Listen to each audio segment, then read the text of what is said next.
যুবক ভাইদেরকে বলতেছি, রিজিক আল্লাহ দিবে ইনশাআল্লাহ। কে দিবে? রিজিকের ফয়সালা জমিনে হয় না, হয় আসমানে। আপনার কয়টা বাচ্চা হবে, কার সাথে আপনার মানে বিবাহ হবে, কত বছর আমরা পৃথিবীতে থাকবো, কি খাবো না খাবো, মানে আমার এলেমও কিন্তু রিজিকের অন্তর্ভুক্ত। দিনের খেদমতে আমি কতটুকু কি করতে পারবো, সব তাকদিরে লেখা হয়ে গেছে আমাদের সৃষ্টির 50,000 বছর আগে। কত বছর আগে? ব্যাস, এটা দুনিয়াতে রিজিক লেখা হচ্ছে না, আসমানে রিজিক হচ্ছে, আসমানে।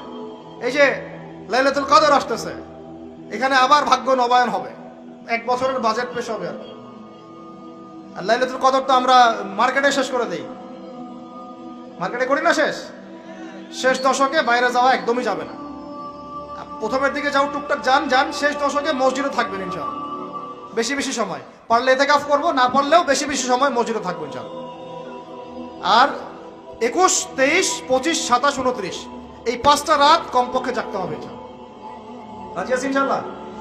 প্রিয় ভাইরা, লাআল্লাকুম তাত্তাকুনের শিক্ষা শুধুমাত্র আমার রোজার মধ্যে না, আমার শিক্ষার মধ্যেও থাকবে, আমার পরিবারে থাকবে, আমার অর্থনীতির মধ্যেও